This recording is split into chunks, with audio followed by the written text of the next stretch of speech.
আসসালামু আলাইকুম রহমতুল্লাহি ওবরাকাতুহু। আশা করি সবাই মহান রব্বুল আলমিনের অশেষ মেহরবানিতে ভালো আছেন।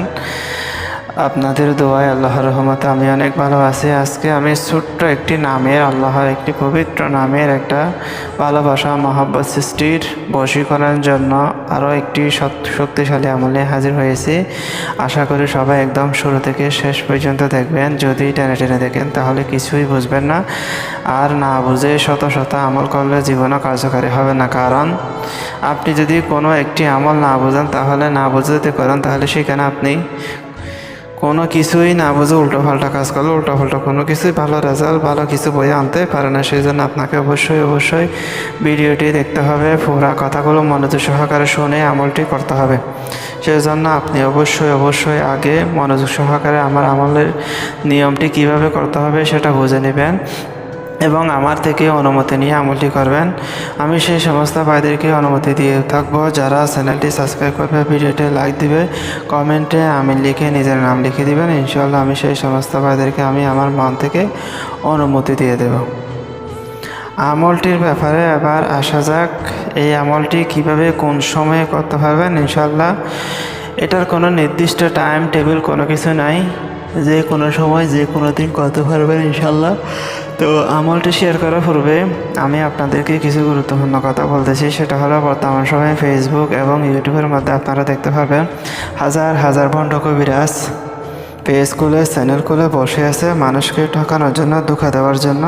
তারা মানুষের কাছ থেকে হাজার টাকা নিয়ে ধোঁকা দিচ্ছে, মোবাইল বন্ধ রাখতেছে, কাজ করে দেওয়ার নামে প্রতারিত করতেছে। আল্লাহর রাস্তায় আপনাদেরকে একটা কথা বলে, এই সমস্ত ভণ্ড তান্ত্রিক কবিরাজদের কাছে যাওয়ার কোনো দরকার নেই। আপনারা নিজের কাজ নিজেরা করবেন, এতে আল্লাহ অবশ্যই আপনাকে সফলতা দান করবেন।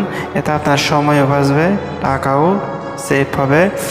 আপনি আপনার কাজগুলো আমি যেভাবে বলবো হুবহু যদি সেইভাবে যদি করতে পারেন, আল্লাহ অবশ্যই আপনাকে কাজের মধ্যে বরকত দান করবে, সফলতা দান করবে। তো এবার আমলের ব্যাপারে আসা যাক। আমলটিতে আপনারা লেখা দেখতে পাচ্ছেন একটি বুদ্ধ একটি শব্দ। এই শব্দটি আপনি আপনার ভালোবাসা মানুষ, ছেলে, এই শব্দটি দিয়ে স্বামীর জন্য আপনি স্বামীকে বশ করতে পারবেন। আপনার ছেলে মেয়ে যে যদি অবাধ্য হয় তাকে বশ করতে পারবেন। আপনার অন্য কেউ আত্মীয় স্বজন যে আপনার কথা শুনতেছে না তাকে বশ করতে পারবেন ইনশাল্লাহ। যাকে ইচ্ছে এক কথায় তাকে বশ করতে পারবেন।